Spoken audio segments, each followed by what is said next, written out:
And then also just a note, the umpire hopefully should be loud with the strikes. And if they're kind of quiet, that usually means it's a ball. The newer umpires, because we are also trying to train kids in umpiring, might not be as loud. So you might need to even just ask the umpire, was that a strike or was that a ball? Or sometimes you'll kind of figure it out as it goes on a little bit more. So let's say there's a ball, and then there's a strike, and then another ball, and then another strike. And this time there's a third strike, but Barnes swung. So we're going to write a forwards K there. And then you're going to write a 2 in the outs because that's the second out. Davis is playing. Davis is number 11. Davis is up. Okay, so Davis, we've got 2 outs and we've got 2 people on, or 2 men on. We can say that because that's the term. Davis gets a strike. Then Davis gets a ball. And then Davis hits a single. So then we're going to draw a line here because they go to first, and you're going to draw a line right there saying that's where you stop. You're going to circle 1B right up there. Now, the kids that were on the bases got really excited. It was a good single, so they decided to go ahead and run. So Smith came home on that. So you draw a line home, and then if they make it home and score, you want to shade it in. So when you go back, oops, sorry about that. You couldn't see that.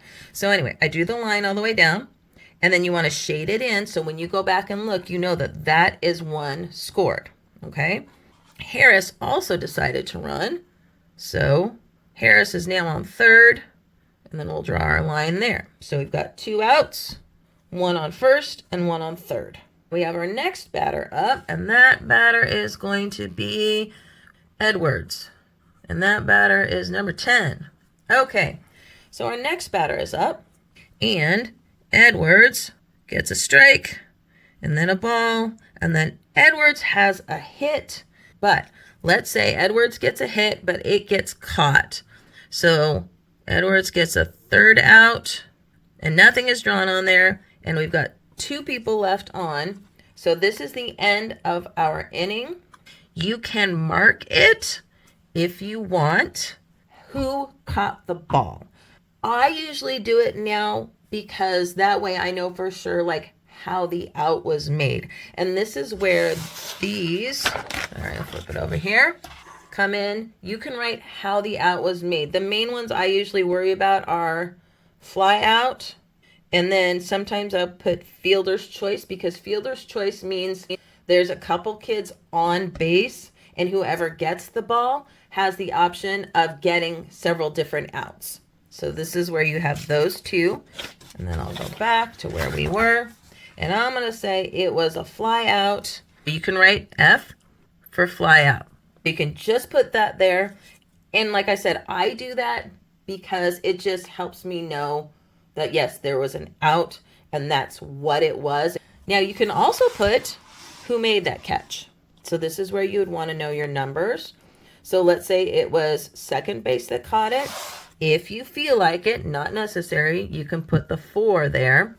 So then when the coach comes back, they know it was a fly out to second base. Now, this is the end of the top half of the inning. We want to go to the next inning. You want to draw a line here so you know that this inning ended here. And then what you want to do is you scribble out the rest of that inning, because if you don't, and I know this from experience because I did it I don't know how many times, I just started writing the next inning here. The problem is these are our innings. We need to know what inning we're in.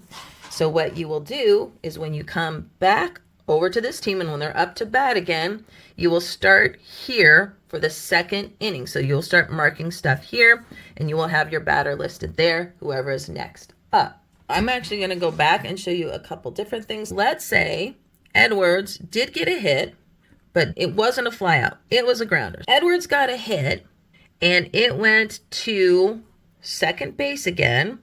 But remember, we have somebody running from first to second and then someone running from third to home at the same time, or could possibly be. The runner on first has to run because he's got someone coming up behind him. What happens if Edwards, he hits a ball and then The second baseman decides that he's right there, so he's actually just going to tag second base and get the second baseman out. What you're going to write is Edwards got a single, but the second baseman decided to get Davis out. You could just write 4 because it was the second baseman, and you could put U for unassisted if you wanted, but you would put the third out up here. You want to put the out for who got out. So technically Edwards made it, but he's not the one out. It was actually went up here. In case you have a batter on that gets out, you need to put the out wherever the batter is that got out. You want to know who made the out. Another thing is errors. You do have a symbol for errors, which is E. There will be errors all over the place at Cal Ripken level. Do not worry about marking them down. If you are scoring for pony level, you might have a coach that wants to know about the errors, especially a little bit further into the season, just so they can know some things to work on. And then you would mark an error. But for now, you're not going to worry about that. Now we are going to be done with the top of this inning. Now we're going to the bottom of the first inning. So we are going to flip over to the other side. And we are going to write our players here. We've got Paxton, we've got Rufuss, we've got Thomas, we've got another Jones. It's a totally different player, but you know, Jones is a popular name. We've got Mallet, and we've got Nichols. Then their numbers: Paxton is number 3, Rufuss is number 5, Thomas is number 12, Jones is number 15, Mallet is number 22, and Nichols is number 7. This is our next team. I want to show you a couple more things on here that I missed. We're going to do a little bit of an example of what's going on in this inning just because there were a couple things I forgot that I just looked at my notes. Paxton is up to bat. Paxton gets 1 strike, 2 strike, and then Paxton just wasn't even trying to swing, so Paxton got a backwards K. So Paxton was not watching on that third one. 1 out. Second one up is Rufuss. Rufuss gets walked. So remember, we circle base and balls. There wasn't even a strike in the bunch, so Rufuss is on base. Rufuss got the pitches that Paxton was hoping to get. Okay, so now we've got 1 on base. Thomas comes up. Thomas has 1 strike, 1 ball, 2 balls, gets a hit, makes it 2. First base, we're going to make a line there, circle 1 base. Rufuss obviously has to go to second base, so Rufuss is not too speedy, so Rufuss just makes it to second, and we're all good. Next, we've got Jones. Jones is up.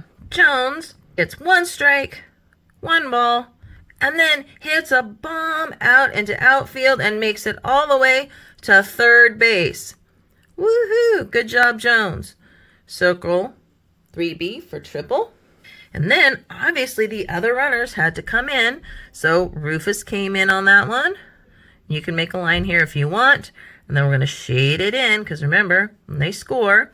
And then Thomas came all the way here. And then we're going to shade it in. So they've got 2 at the end of this inning. Now, Mallet is up. Mallet gets 1 strike, 1 ball, 2 strikes, 3 balls. Mallet hits a foul. Unless you're keeping pitch count, which hopefully at this level you have somebody who's keeping pitch count, you should not need to worry about it. Don't do anything because it's technically not the 3rd strike. So Mallet fouls. Mallet fouls again. Mallet fouls 1 more time. Oh my gosh, well, he's fighting. And then Mallet gets a 3rd ball. And then Mallet gets a 4th ball. He gets walked. He is on first. Circle bases on balls. Now, because he was walked, technically, Jones does not come in on that.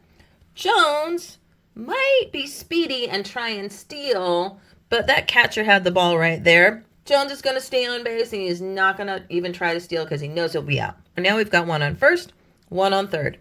Well, Nichols is up now, and it's a ball, and it's such a wild, crazy pitch that Mallet thinks he can steal, and he's going to go for it. He gets to second and makes it safe. We mark a line there, and to note that it wasn't on anything that happened here, we're going to write SB.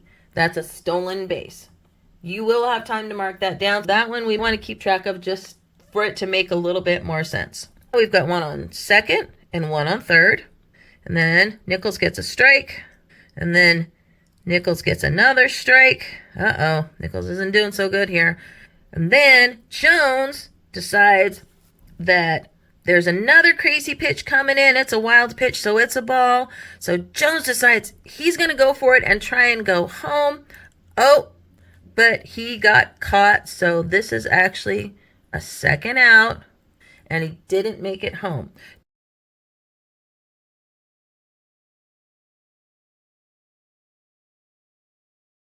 Make sure you mark that out. So Jones did not make it home, so now we just have someone on second while Nichols is up. And then Nichols swings, but strikes out, misses it. That's our third out. And then we circle here, and we make a really distinct line, and then we scratch that out. We should have more players here because obviously you can have a baseball team with just 6 all the way through. If for some reason, and I'm going to zoom out a little bit here, the next inning comes around, and you've got your entire batting lineup. Let's pretend that we have a bunch more here. And they go through, so we're going to start here, right? They're going to go through all their batters. They only have 11, so there's nothing here. If Smith comes back up, you stay in the second inning, and you continue on up here. Because the coach is going to look at this and knows where the line was from the first inning. They know that they started right here and then went back up here and started marking everything down here. But let's say we get through the whole lineup and we come back to this one again. What you want to do is you go to the next inning right there, and you are going to go up here and cross out 3, and you're going to put 2 because it continued on. In Cal Ripken, this can happen a lot. And then you just want to make sure that you do that with your next innings. You're not going to go past here.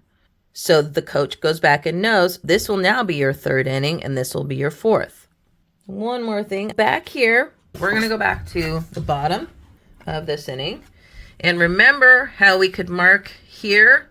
We could mark numbers if we want to for who got the out. We're going to pretend that we're not done here. We're going to erase all this, and we're going to pretend Nichols got on. All right? We've got another batter coming in because I want to show you one more little thing, and this is for more advanced.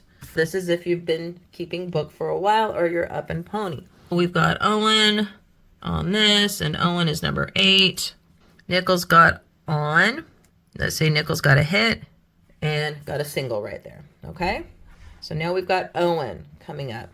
And then Owen gets a strike and then a ball. And then Owen gets a nice hit. It hits the ground, but it still goes to center field. Now remember, center field is number 8. Center field throws it in to the second baseman to get the out, and that actually gets Owen out because Nichols has already gone past second base. The second baseman tags Owen, because remember, if it's a force out, they can tag the base. If it is not a force out, so if Owen's going to second, then at this point they have to tag to get the out. So let's say center fielder got the ball and threw it to second base. So that would be 8 because our center fielder got it, and then threw it to second base for the out. The only time you're writing these numbers in here is if they get the out. You're writing what fielders got the out. That's the only time you write it in. And then you would go ahead and put your 3 in. So Owen got out. Okay? So hopefully that makes sense. I've covered all my notes. If I've missed anything, have any questions, please leave it in the comments. If you are on our local league and this is the year 2025, my name is Tia. You can always text me because you probably have my phone number if you are on our team. All right. Hopefully this helps.